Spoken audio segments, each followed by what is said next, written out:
Welcome back to a new episode of the Threshold Lab. And as I've noticed that I typically, if you've been tuning into the show, every guest that I brought on, I think I've been adamant from the get-go of how excited I've been, how much I've been looking forward to the conversation.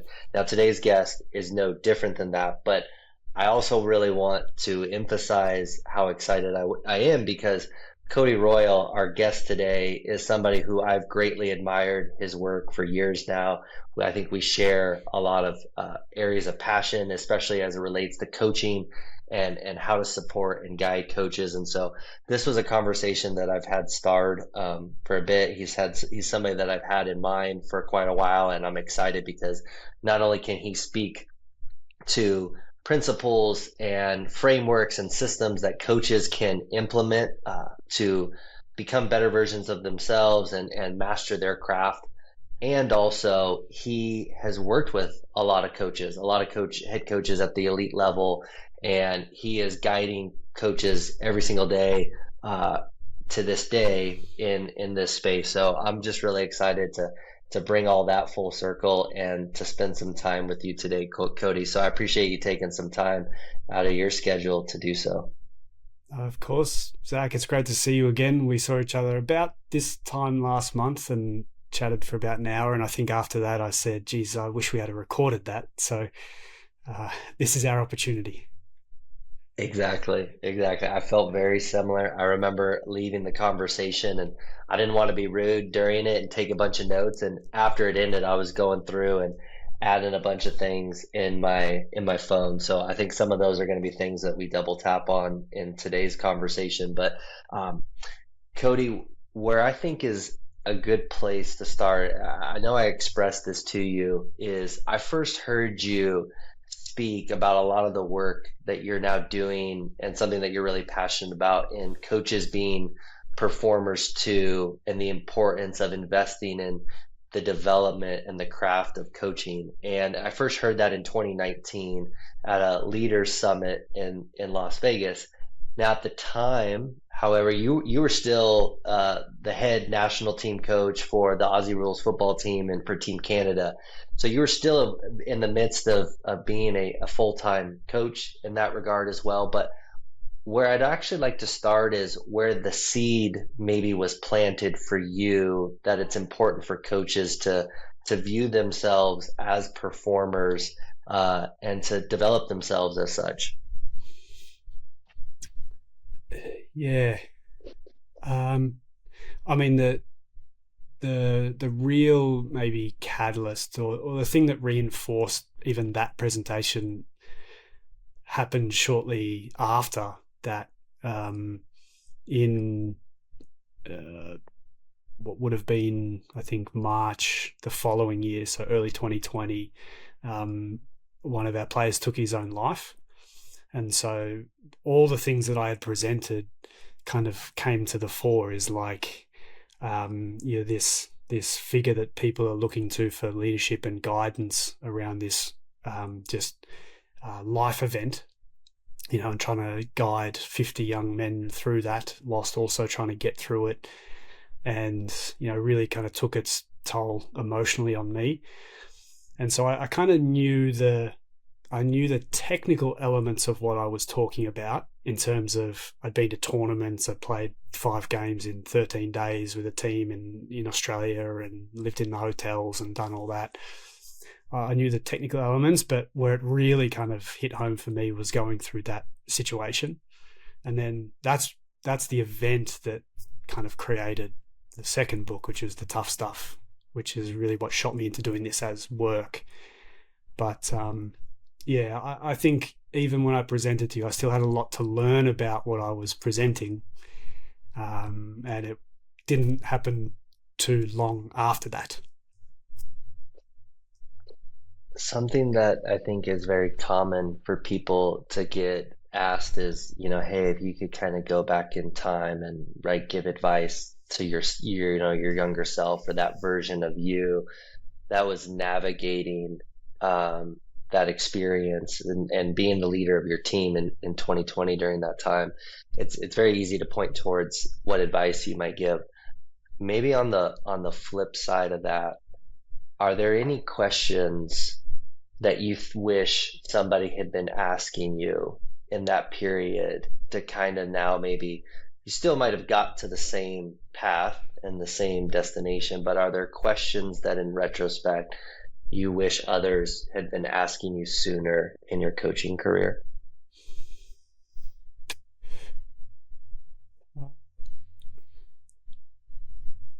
Not so much questions. I think what I was searching for during that time was just anything to do with what I was feeling during that particular time. And part of the reason for creating or writing the tough stuff was that I found nothing. So I was like, there's this whole kind of element of the lived experience of this role and going through these kind of challenges, and that's only one challenge that would generate that kind of lived experience. But I really found nothing to do with emotion in coaching, and so maybe the question is just, how are you doing? Like, honestly, the you work with enough coaches, it's like people don't even do that. Like, how are you doing? And not just taking the, oh, I'm fine, brush it away. No. Like, how are you actually doing? Because you are a performer as well, and you're accountable to players that need you to be close enough to your best and not kind of going through your own turmoil, so you can help them be at their best. So maybe that's the question, but I just found no resources about the emotional side of what we do, of just elite leadership in general. I found that to be completely missing from almost anywhere I looked. I think something that's become so commonplace in the realm of coaching is just because it's oftentimes filled with so many high achievers, people that want to be great, people that are competitive, and people that, as human beings in general, we're really good at just grinding through things. And to your point of either avoiding, disregarding, compartmentalizing emotions, and not even taking a moment to truly check in with them. Not just even sometimes for others, but especially for ourselves. And so, how much of that do you feel like was aligned with your experience at the time, where you just get so focused on the craft itself that it took a moment like that in 2020 for you to actually take a step back? And I'm just curious if that was for you, what your experience as was, and also if it's something that you still come across regularly in those that you're now coaching. Yeah. The situation that I went through, I would say, would be the first time that I ever asked for help.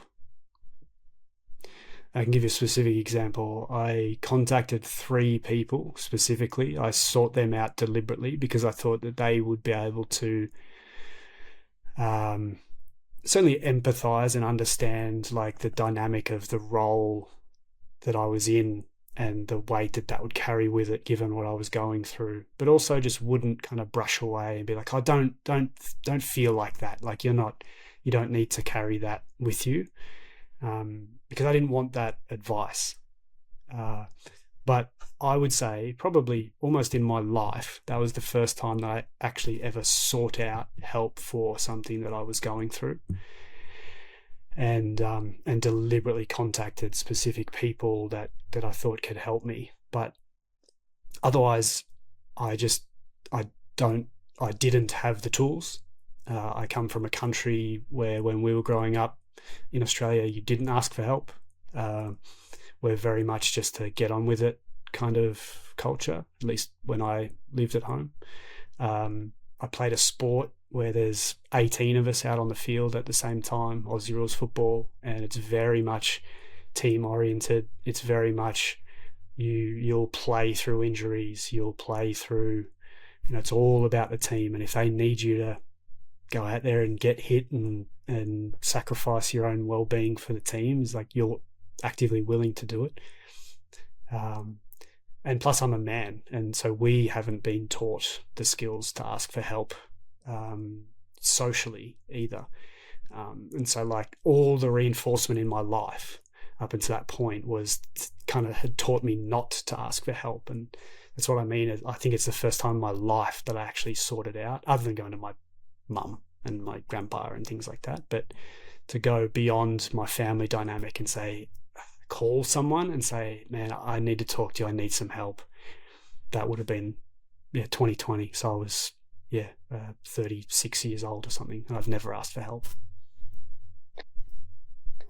I'm I'm making a bit of an assumption that some of that is obviously driven by the magnitude of the situation and what was experienced for not just you, but also your team. And also though, within that, what made that particular moment different than others when it came to this is actually the time now where I'm going to actually not just have the thought that I might need some help, but I'm also going to put that out there and ask it. Everything else in coaching, I felt prepared for. Like I might not have been good at it, but I knew that I needed to do that, or that this was the way forward, or this was the path, or we're going to have to go through something here, but I know that at the other end we'll come out here. I was about 15 years in to my coaching career, even in my late 30s. Right, I started very early, and so the preparedness allowed me to kind of take on things that, even though I might not have been good at them, I knew that I had an idea of what to do. That was not the case with what I went through. Literally, the question that I asked the people that I called for help is, what do I do here? Like, I don't know. Felt so in over my head at that time that's why I kind of had to reach out, because I just needed someone to tell me what to do. Felt I was prepared enough to deal with whatever we were going through, but then that was really challenged. Mm. I want to kind of know, so this all unfolds 2020, and then it's that following year when you transition from your full-time role as again being the head coach for Team Canada and Aussie Rules football, correct? And Yep. so within that, maybe now let's kind of flash forward a little bit and maybe kind of walk us through what had transpired from that moment till officially transitioning out of your role. Kind of what did that look like for you? What did that feel like for you? And just kind of where were you at in that time? Yeah, so I'd been with the national team for 9 years, and so part of the reality probably was that I was on my way out anyway, in that I was holding on for. We were about to go to the what we call the International Cup, which was about 20 something countries go to Australia and have a big World Cup tournament, and it was tri-annually. So went in 2017 and was getting them ready for 2020, and that was due to happen in June. And then I was going to start a family and all of those things, so that was kind of the plan. That happened in the March. April, COVID hits, and it kind of continued along that path, because then I started asking my friends in coaching, like, how are you doing? Because everyone's forgotten the early days of COVID in sport. It was dire. All the leagues were going to collapse because the TV revenue wasn't going to come in, because the games weren't going to be on television. And there was only so much float in some of these leagues to keep the thing alive. So everyone kind of every coach in the world had their like come to Jesus moment while they're sitting out in their backyard being like, holy shit, like this might not be a thing at the end of this. Like, my coaching career, my professional career might be over. These sports might not make it. Who am I? What skills do I have? Can I do another job? Do I want another job? Do I like my wife? Do I like my husband? Do I like my kids? Do I want to spend time with, like, it all just came like out in this really short period of time. and within 6 months of like going through what I was going through, and then everyone going through this kind of epic scale search for what it was all about, ended up, I wrote a book about it. Tough stuff. All of that kind of content came from what everyone was going through at that same time, which was the year of 2020. And then, I started to get contacted daily by people who had read that book after it was released. And messages were just, I need to talk to you. I need you to work with me on what you've written about. It was just a groundswell that was, I couldn't ignore.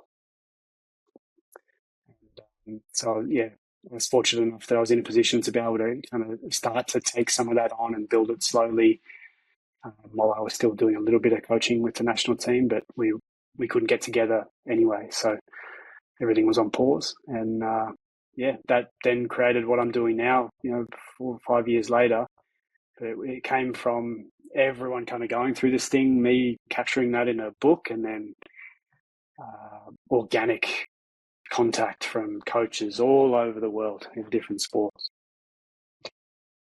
Something that you're hitting on is obviously at the core of the book, The Tough Stuff, and something that you describe in it is the weight of leadership and just and the weight being kind of from multiple different sources and things like that. But I'm curious now, we've spent a little bit of time unfolding kind of where seeds were planted for you, and then how you kind of brought to a close your traditional sport coaching background to now step into this space of being a coach of elite head coaches. For you now, with some of the coaches that you're continuing to have conversations with and working with, if we were to kind of pinpoint or put the microscope under that weight of leadership, what are you seeing most often right now in this emotional landscape for modern coaches? So the way that I describe the weight in the book is still true, right? Like I believe this firmly, and it just gets reiterated for me almost in every conversation that I have, that people have it wrong when they ascribe it to being like the weight of expectations. That's what it's always described as. What's expected of you, and so it seems to create this or manifest this weight that seems to appear on the shoulders of coaches, and their hair goes grey and all these kind of things. In elite sport, it's not expectation. Like, no one has greater expectations than the head coach of themselves. So the outside world still pales into their own expectations. And so it's not necessarily that. What I ascribe it to is the weight of caring for the players and everything that swirls around them, and kind of having to care pretty deeply and know girlfriends' names, boyfriends' names, wives' names, kids' names, what those kids are doing for their sport. When you start to like balloon out who you have to care about, and contracts, and having to trade players that means that their kids are going to have to be pulled out of school and moved across the country. Like, there's an enormous emotional toll that goes with that when you care. And that's the weight that I describe. And I think, to answer your question, is that's really been magnified probably since the COVID period, where in particular the family dynamics of coaches has really had or maybe come under the microscope a lot more around. You hear a lot of coaches talk about wanting to be present for their own children, and you hear about them not taking jobs because it means their wife's going to have to leave their job. Just things that you've never really seen in elite sport before. And then on top of that is, you get into just the general fatigue of the role, the commercial landscape, the fear that comes with saying one wrong thing means you're on the front page of the New York Times, and the general changing landscape, but that's always going to be a changing landscape in that sense. But yeah, the family side of sport and maybe the irony of building this thing that you call a family in a locker room whilst not taking care of your own family has maybe come into the forefront of people's minds a little bit more. And it weighs heavily on a lot of coaches. They know and appreciate the fact that they're away all the time. When it comes to, I think it's a really important distinction that you describe in terms of it not just being a weight of expectations and how so much of that is it never really exceeds that individual's own expectations of themselves, and it's really more of a weight of carrying. Part of that is there's just a sheer amount of people that kind of come under the purview of a head coach or any coach, and so there's a lot of people that are coming to them for things. And it's with that as well, like part of the challenge is when you feel like it all sits on your shoulders, that weight also starts to feel even more maybe crippling as well. So what what are ways and or manners in which you approach conversations with coaches to kind of help them maybe distribute that weight either more appropriately or in a healthier way for them to show up as their best self? Mm.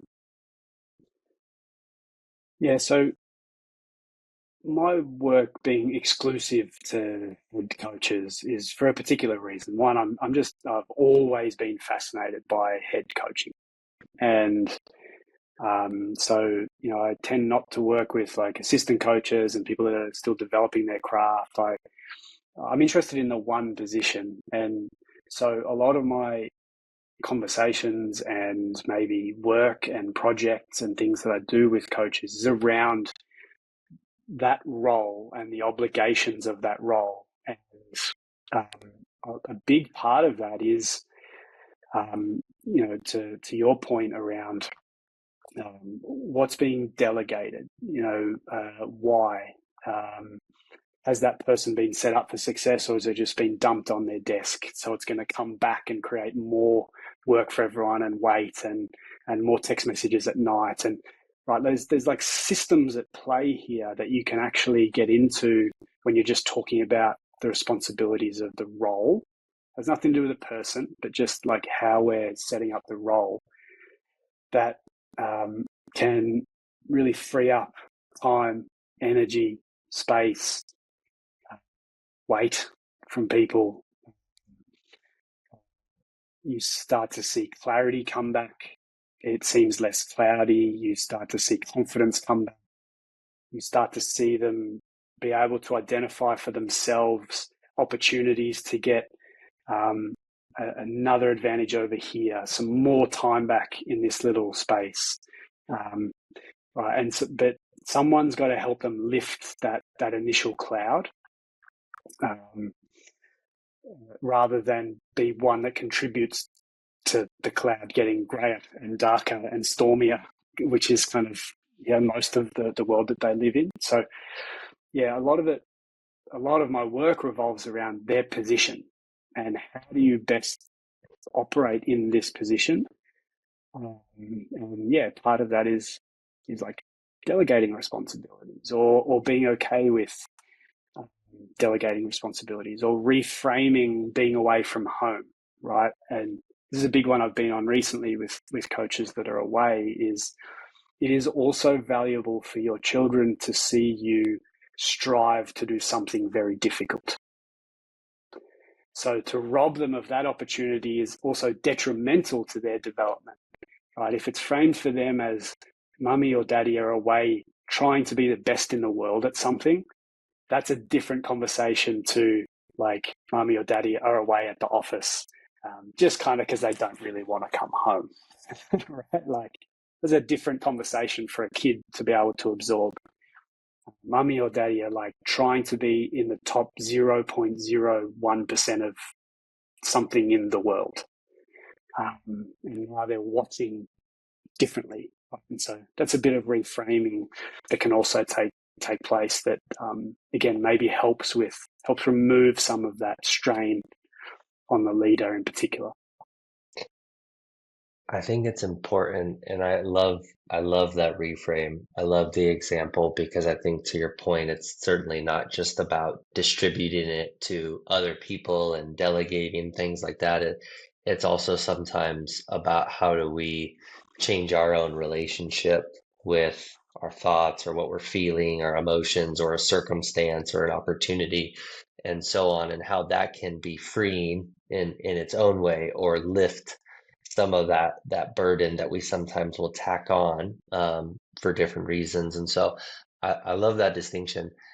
There's something else that you shared that I think is really interesting, and I don't know that I have a concrete question around this yet, but you mentioned, I think a lot of people who are now either stepping in this space or anybody that's doing any sort of coaching work, whether you coach coaches, whether you coach um, mental performance coaches, whether you coach salespeople, whoever, sometimes people will get so caught up in because we know how valuable coaching can be to help somebody, we sell that, like we just emphasize the heck out of coaching as a whole.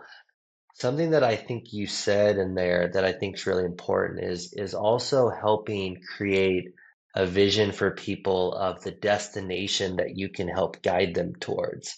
So coaching maybe is the vehicle, but the destination as to where we hopefully want to get to you is a space of you're more confident, a space of having more clarity, a space of having maybe more opportunities, a space of having more for freedom and fulfillment, more presence at home, and so on. um, so with that, I'm curious, within those that you serve, what are some of those destinations per se, or outcomes, whichever term you feel most comfortable with, that you feel like coaches are really striving towards that and that kind of propel them to want to work with you, again, you being a vehicle or the tour guide in the vehicle as they drive the car um, to that destination. Mm.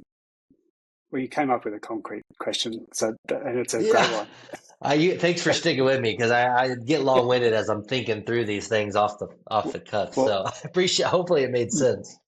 you've worked with people doing at the top of their industry. Like when baseball players say, when you say to baseball players, like, describe to me the feeling of you at your optimum, what do they say? Like, what state do they say that they're in? They describe flow, yeah, Yeah, yeah, freedom, trust. yeah, yeah. And when we say to them what we can help them achieve is often a state of playing free, isn't it? And we use terms like kind of childlike, and you being in the front yard, and kind of all these different, um, again, maybe vehicles to describe to them a state that they're trying to achieve. That's what I would say, and I wrote a little bit about this in my third book. The optimum state when you ask coaches is what I call coaching free, and it's that, you know. Um, Coaching is an exchange of humanity, right? Like, it works, the actual vehicle of it works in that part of my humanity comes across in what I'm either asking you or suggesting that you might want to do. Um, you could read that off a piece of paper and it wouldn't have the same effect as me saying it to you, because part of my humanity comes across in that, right? And then vice versa, it's an exchange. So I get some back from you. So it's a very human interaction. And so, um, again, like, we're really dealing with like human states in that. Um, and so I think the objective of all of what I do is to create that state of, personally, I don't like, flow doesn't actually fit very well with coaching. Like, with mental work, this is getting technical, but the description of flow isn't the greatest when you're doing kind of what we do, like high performance knowledge work.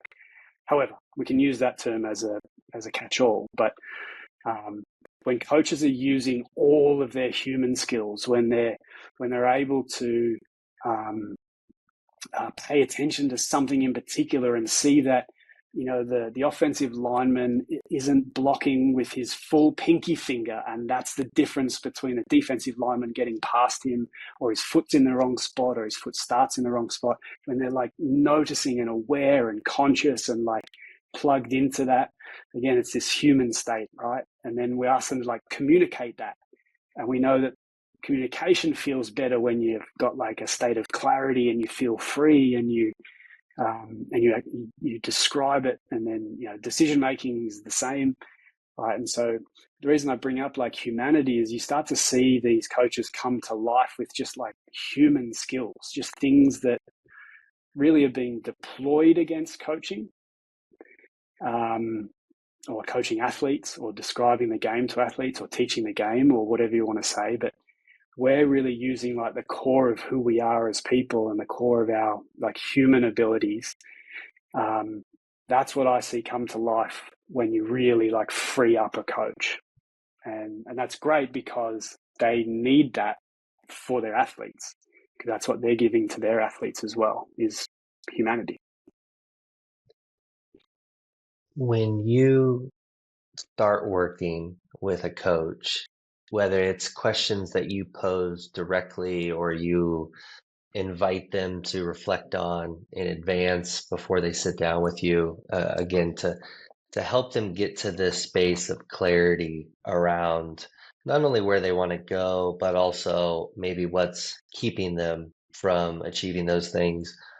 What are some of those kind of core questions that you feel like really help a coach start to get clarity around um, that path that they're on and where they're headed and what's kind of getting in the way?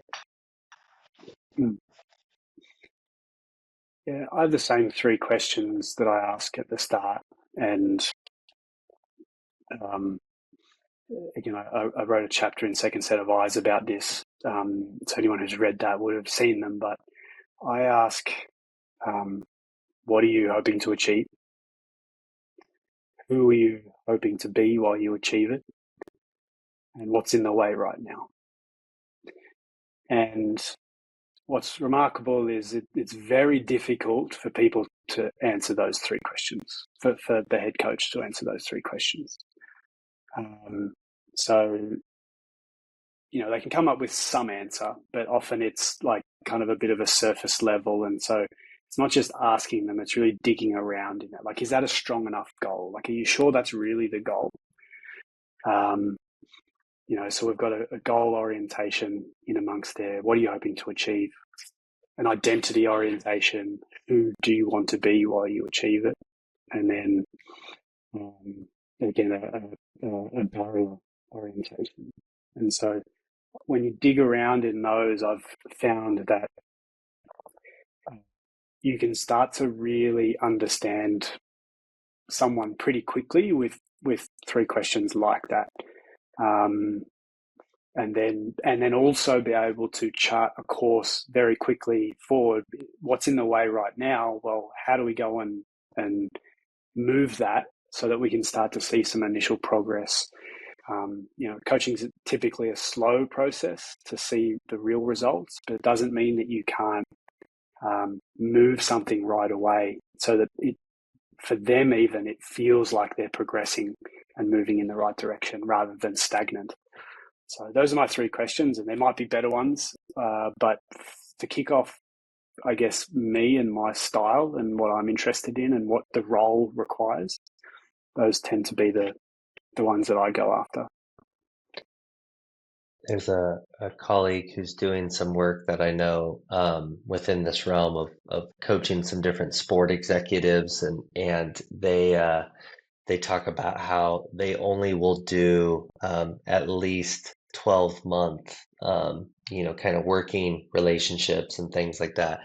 And part of the thing that he was describing to me is why he's so committed to that is because not that they can't produce these short-term benefits and results quicker than that, but to your point, there's also this sustainability piece and this commitment piece over the long haul. And it's not just about, it's just like what we think about with players. It's one thing to repeat a great performance once or twice. It's another thing to sustain it over the course of a season, over the course of a career.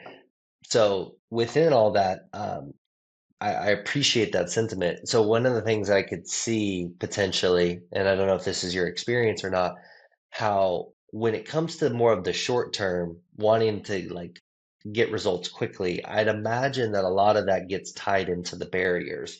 How do I get these barriers out of my way? Like that's probably where I would imagine, at least that's the coaches that I work with, that's where a lot of them want to jump to. So for you, how do you find that balance of, hey, let's not jump to like, yes, let's get some solutions and help you start to develop some things that can produce results and transformation and things in the short term. And also, let's also find this balance of building this robust identity. Or you mentioned the goal, like it also sounds like having really clear meaning behind why you're pursuing that goal as well. Like, how do you, I guess, find that balance with coaches in your one-on-one work with them? Mm. Yeah, the way that I describe it is the way that I describe it to coaches is, in a bit of a similar way. I'm like, look, the way you get big biceps isn't by just going, to the gym once every couple of weeks and then you magically have big biceps, right? The way that it works is you work at it and do curls for like 6 months. And then one day you look in the mirror and you're like, oh shit, like I've kind of got some definition of my biceps, right? And so the work doesn't always show up immediately. But um, yeah, to answer your question, there's two things here. Is one, um, obviously the the uh, the long term benefit of transformation, of structural change, of development, those are clear. And I think you can always chart a course to them. Part of the unique reality of head coaching is the short termism of the fact that they need results now also guides you that way, in that if we're looking to do this elaborate 1 year, 3 year project that delivers them to some sort of transformation, then they could lose their job next week. And so, really, to answer your question is describing both of those to the coach is like, look, we're going to chart a course, and typically I work with coaches over a long period of time. I help them transition out of jobs, interview, right? Like I come from human resources as my background. Like I spent a long time in like job interviews and things like that, and help them go back into it and build something else. And so I have a long-term view on it as well. But the reality is, like, I can't sit in the long-term view camp, given if it needs to work this week and we need to make the playoffs, then it needs to work this week. Otherwise, they're out of a job and I'm out of a job. So we often have those conversations up front that it's probably going to jump between those two categories when it's required. But obviously, the long term view is that it works, and that creates the transformation over a long period of time, and they're able to have sustained success. But you don't get to even attempt that unless you have short term success in this job. Perhaps this is a good entry point into, something that I've appreciated, and this came up in our conversation that we had last month when we got together is, you know, and there's different terms that people like to use. Some people talk about having a framework, some people talk about having a model, some people talk about designing a system for how they coach, how they guide somebody, and so on. And so there's maybe some language differences here, but one thing that I've appreciated that you described is that there's these kind of four main maybe buckets or crafts, if you will, that are essential for coaches to develop. And I know this is something that you do talk a lot about in the book, and then also it shows up in your newsletter and so on. But I would be curious to have you maybe kind of give maybe a little bit of an overview for those, and in the actual coaching work that you do, are certain ones showing up more so or less so than others? I'm sure they all show up, but which ones, yeah, show up more or less? Mm. Yeah. This probably goes back to that 2019 presentation, really, like talking about the coach as a performer and drawing parallels to athletes as performers. Is like what we have is a really well defined model or framework of like what that athletic performance is and requires. And obviously that changes, and there's, you know, regular season and playoffs, and there's like all these different factors that go into that. And we've kind of measured and found ways to create systems around like what's known. I just didn't see that replicated in coaching. Like no one was able to describe what a coach actually does. And so my craft model kind of came off the back of that, of like, well, if I'm going to say we need to be a performer, I need to know what the performance is. And so yeah, it led to, you know, there's four buckets, if you will, but I kind of display them as four overlapping circles, and they all interact. And I'll maybe come back to why that is. But you know, there's your personal craft, right, which is you, your worldviews, your views on leadership, who you are, your family, like all the dynamics that have shaped you as a person. There's organizational craft, which is your kind of understanding of the organization and how to organize, and departments and information flow and budgets and all these kind of things.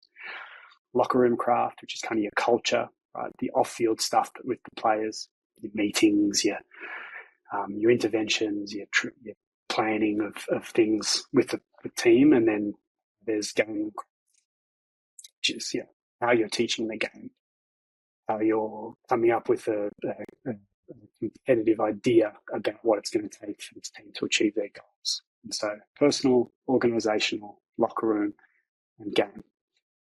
The reason that I display them as four overlapping and interconnected circles is that it's not just about creating this new framework that's like four isolated pillars and nothing touches or has any sort of interconnectedness. That's a really poor way of describing this role and the head coaching role, or just elite leadership in general. Is the reality is everything is overlapping, interconnected, and there are relationships between every single decision, every single message that is sent, everything that happens within that organism touches other areas. And that complexity is something that I think it's worthwhile capturing, because, you know, one decision that you make maybe in the organizational craft probably knocks on to maybe two, maybe the other three areas. And so you can actually kind of start to draw out the ramifications of like every decision that's made in an organization, and understand the complexity that we're actually dealing with. And so, yeah, it was this like kind of search for what actually is the performance, and then looking at ways that was described, not thinking they were good enough, and just trying to build something that I find to be fit for purpose.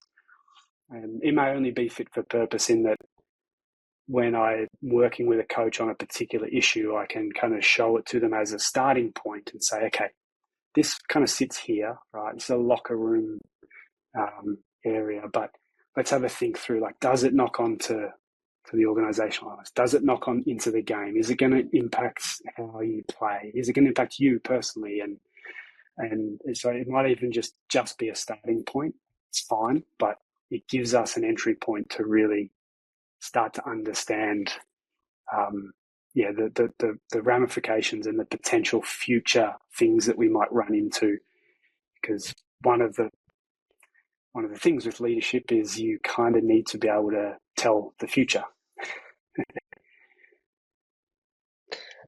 I think that's so where I'd actually like to go. I'll maybe kind of jump off of that a little bit because I think one of the spaces that I was interested in exploring is kind of okay, what do you see being the future in this space in terms of leadership, in terms of coaching, and also how we might start to rethink and redesign almost like the developmental pathway for coaches in essence. Like I'm picturing those four circles that are interconnected and thinking about traditional forms of coach education and coach development and how it gets approached. And some of it certainly has a ton of value. And there's also certain things that um, I think yourself and others are starting to maybe reshape how we're also thinking about that. And so this is going to be an incredibly loaded question that we probably could have spent the rest of the time just on this one thing. But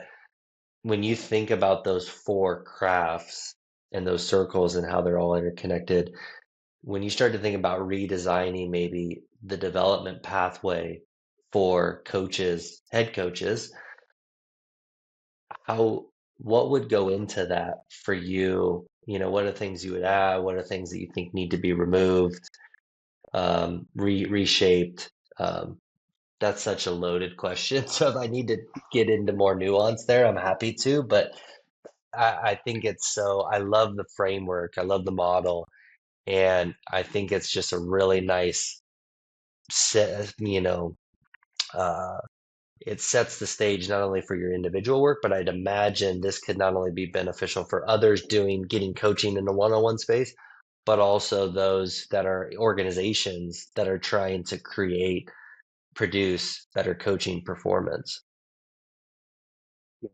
Yeah, and the it needs to work as a whole, doesn't it? Like there needs to be an educational component to it, and then I call my work coaching performance, right? Like which sits on top of the educational, the coach education, and then you have like the kind of what is like on the job learning and development, and yeah. So look, what I'm what I'm really optimistic about and bullish about in coaching is that I think we've got more to give.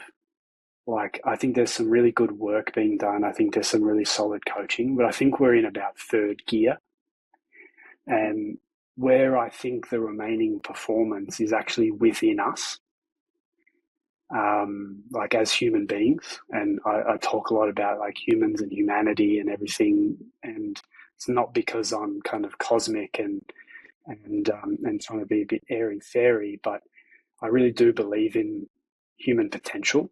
And I believe in the idea that when we start to really uncover and unlock human potential, is there's gears 4, 5, and 6 are there. Um, and like I, um, and so like in terms of like designing systems that uh, account for that, I think that's one portion of it. And again, I think there's a reframing element, right? Like I'll give you an example. So when we describe passion in coaching, generally it comes out when it's just a coach like yelling at someone or something, right? Stomping up and down the sideline and like yelling. That seems to be the only way we can describe what constitutes a passionate coach. Now, think about how narrow that is as an idea. That the only thing of all of the human ways of like describing passion, the only way we seem to be competent or like convinced of is that it's like shouting and pointing. And then we go, oh, geez, they're passionate. That can't be the case. We don't use that rubric in any other domain, right? Like it's not how you describe someone who's passionate about music. It's not how you describe someone who's passionate about video games. It's like there's just it's very, and this is what I mean. Like I think there's just more in us. There's more complexity. There's more color there's more vibrance, there's more excellence, there's more elegance that lies within us if we're willing to kind of expand it out a little bit. Now, how we design systems around that is there's a couple of ways, but I'll give you some obvious ones. The only way to learn how to coach is to coach. It's like stand-up comedy. You can watch every episode of comedians in cars getting coffee, and to a person, they will say, I admire you because I might not actually like your jokes, but I admire that you got up on stage and did the thing. And it's the same in coaching. Is like the only way to learn it is to get up and do it. And then for the most part, people go, I might not agree with your coaching, but I'll admire that you got up and you did it. And we've got to find more opportunities in our development pathways for coaches to coach and coaches to have their own teams and for coaches to coach the whole game. And that might be that it's at a volunteer level at a high school or a primary school, or there needs to be more opportunities for coaches to coach. So I think that comes before the education piece. In terms of like opportunity and priority, is how do you prioritize getting more coaches coaching and more coaches coaching more of the game and like understanding rather than specializing earlier.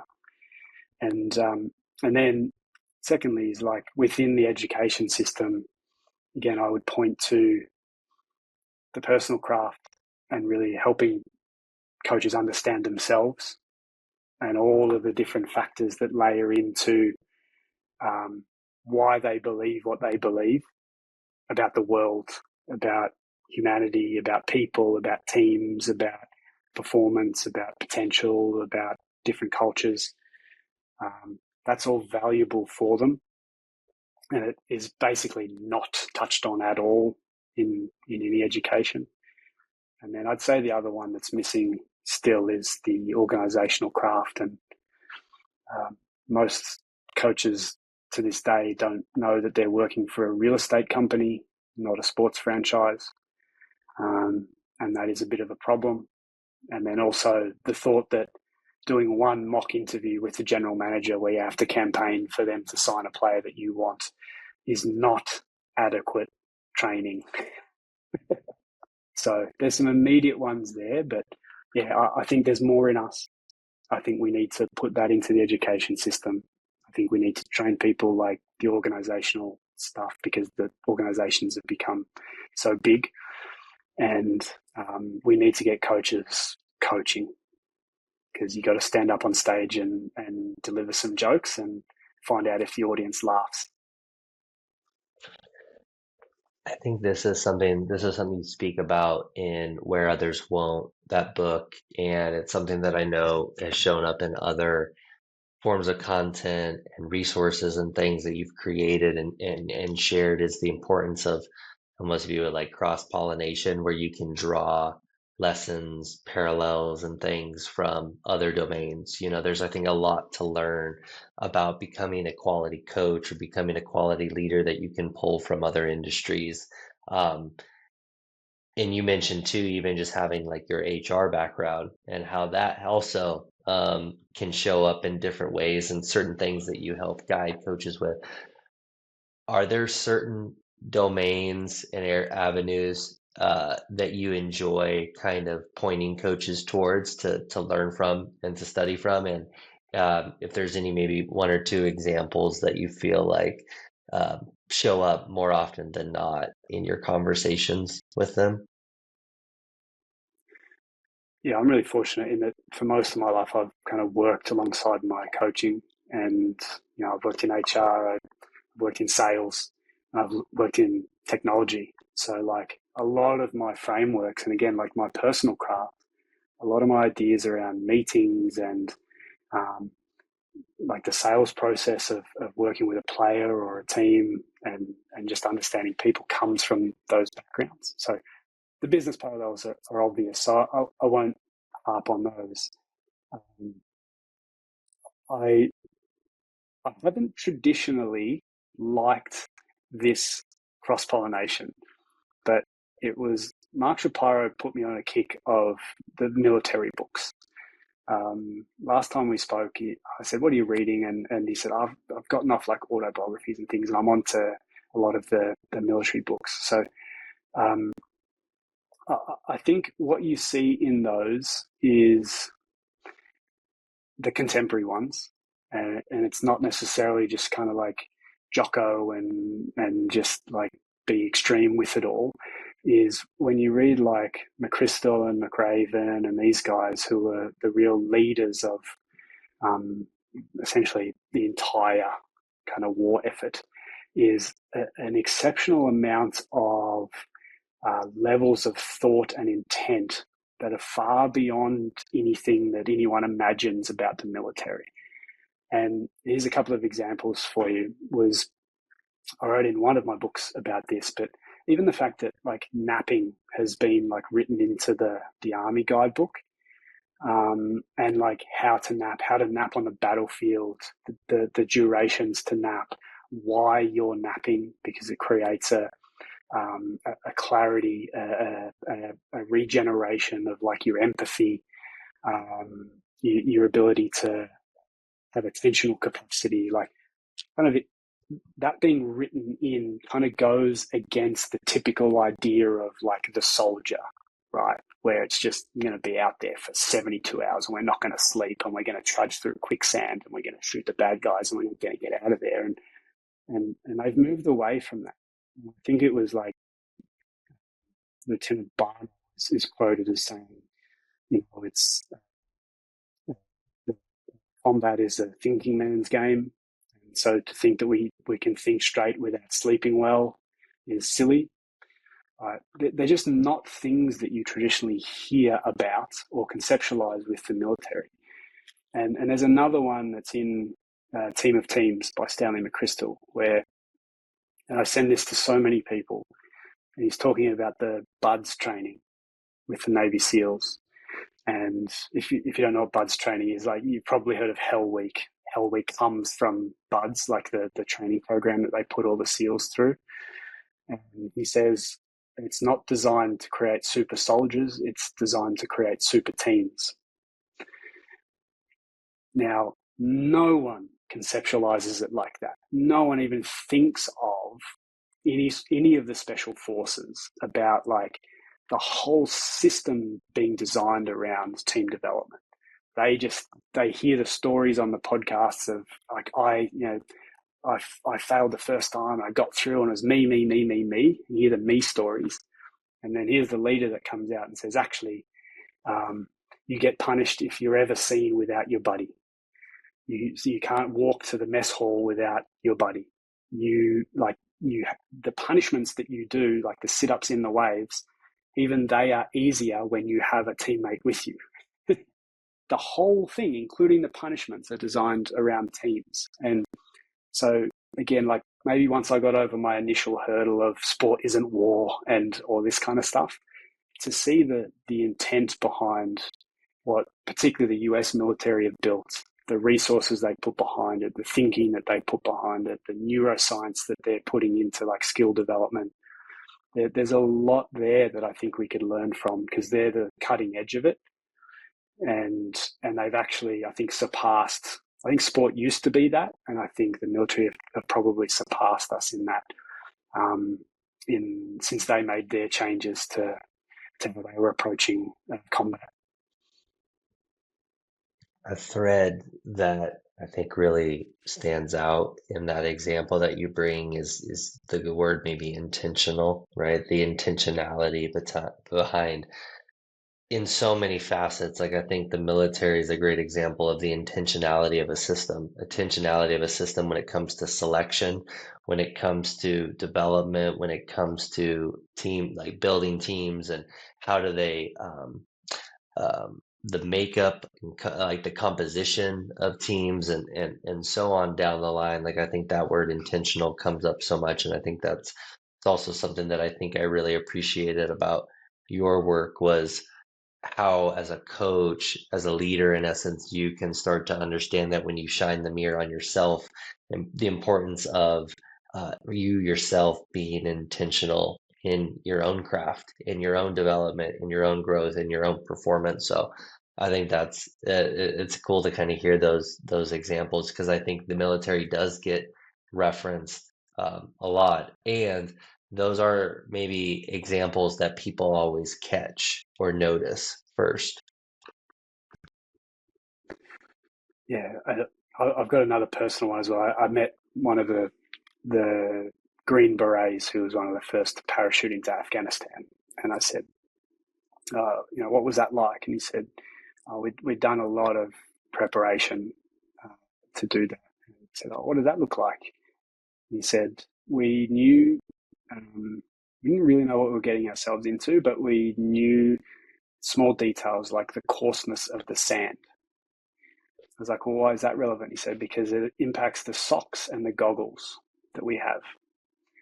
Now, again, the level of like intentionality to know that the courses of the sand is to do with making sure you have the right socks and the right goggles so that the sand doesn't get in your shoes and the sand doesn't get in your eyes. That is a level of intentionality um, that is incredible.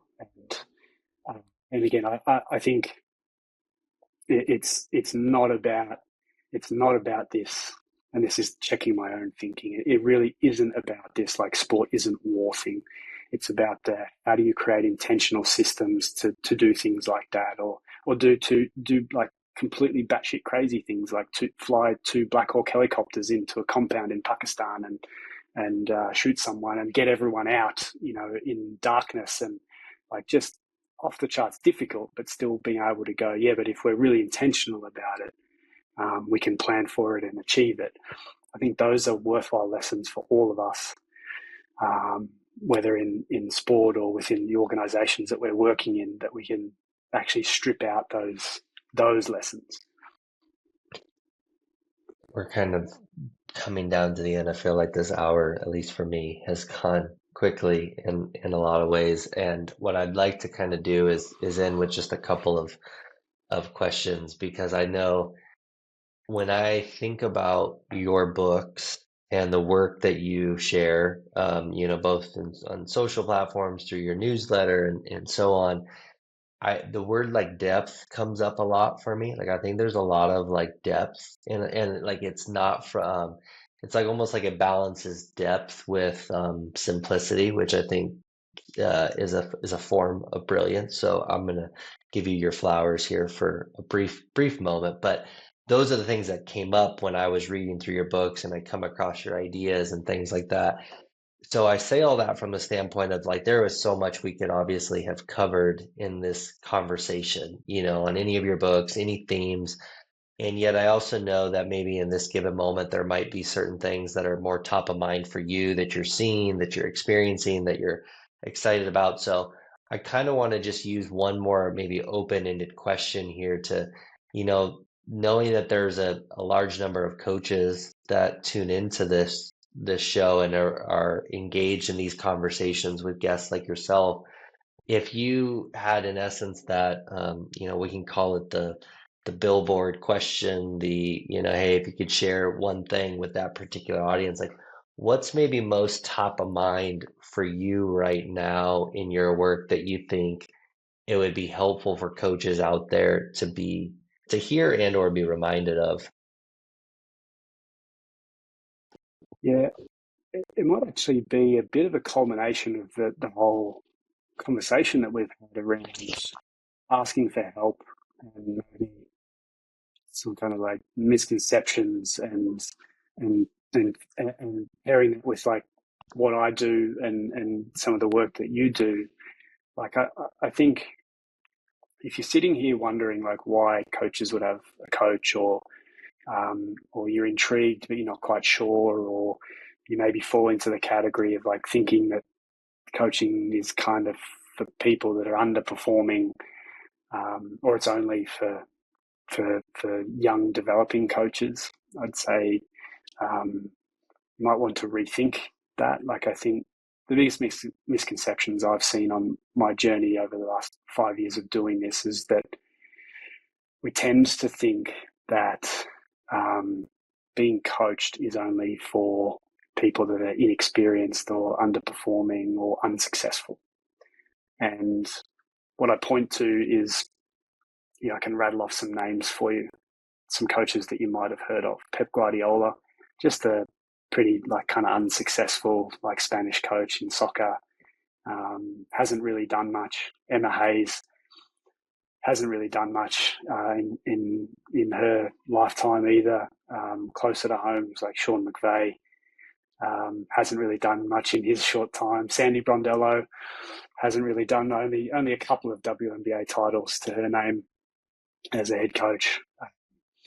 But like these are the top of the top. They are experienced. They are successful, and they specifically are looking to coaching to continue to get better. And so there's kind of two elements to that. I think is that they're already brilliant, and they're getting better. And so I think again and they're already experienced, and they're getting more experience because their experience is being accelerated by someone who's paying attention to them.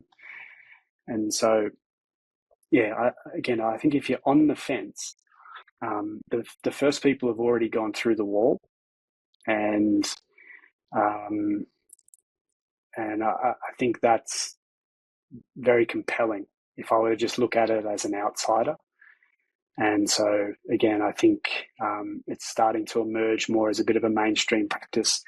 But if you're on the fence about it, I'd urge you to try it, because it's not about saying that you're unsuccessful or you're just developing or you need more experience or that you've got shortcomings at all. It's like all coaching, it's actually about accelerating and heightening the potential that kind of lives within you already. And so, yeah, if you're a coach that's listening to this, or you're a performance psychologist, or you're a CEO, or you're whatever you are, coaching is the greatest accelerator of human performance. And so it's not this thing that just kind of fixes broken people. It makes amazing people even more amazing. That's great. I love too how you brought it full circle back to the story that you shared going back to 2020 and getting to that point of asking for help. And yeah, again, just sometimes that's the hardest thing for somebody. But again, having these wonderful examples that and you just rattled off a handful of what is a very quick and growing list. And that's also just like we're just borrowing even too from some that have been outspoken about it. Obviously, there's certainly Right. many out there that are doing it, There's many that you don't behind the know. scenes. Yeah, with Yeah. like somebody like yourself. So I think it's exciting to see how that continues to grow in so many ways. And so where I'd actually like to conclude, Cody, is a question that I do pose to everybody, but it's whether this is in your work, personal, whatever, you can kind of take it however you'd like. But what's something that you're proud of that maybe you don't always get an excuse to talk about? Oh, my kids. Yeah.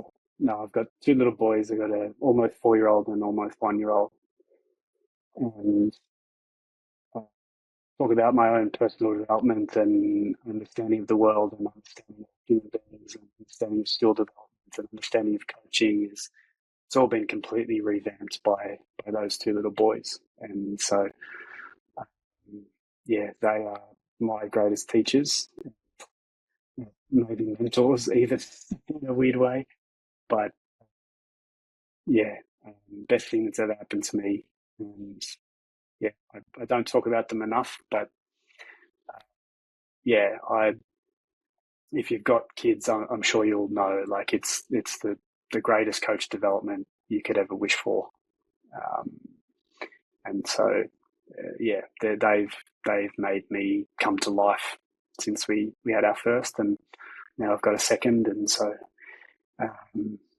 yeah, uh, Ollie and Oscar, they're my greatest personal development by far. I think that's it's a beautiful way to bring the conversation here to a close, and I empathize with that on a number of levels, Cody. So I appreciate you not only sharing a little bit of the behind the scenes work that you're doing for so many. I obviously the resources that you've created and that you continue to put out there. I've shared with so many coaches. I'm going to continue to share with coaches out there, and I hope others take some time if they're not already familiar with it to explore, because I think there's, again, going back to that word depth, there's so much more depth and practicality and simplicity, I think, in any of your books, your newsletter. Am I missing any other core ways that people maybe can learn from you? I know those are some I, core ones. I did have a podcast also called Where Others Won't for about 3 years. When we had our first son, that went dormant. So there isn't anything since about 2021, but or 2022. But they were meant to be evergreen. They're very much about modern leadership, and so you can actually go back and listen. There's about 91 episodes, I think. So about 100 hours of me talking if you want to sit through that. But yeah, that's the other one. But yeah, books, newsletter, and please reach out to me too. If you can jump on codyroyle.com and it links straight to my email address. So anyone can, please do email me and it comes to me, and I'm happy to talk about anything in this or any ideas that other people have as well. Awesome. Well, I appreciate you being gracious with your time, not only for others, but also selfishly with me for the last hour or so. So again, Cody, I appreciate it, and I'm excited for our next conversation and next opportunity to kind of collaborate. So thank you again for taking some time today. Yeah, thanks for having me on, Zach.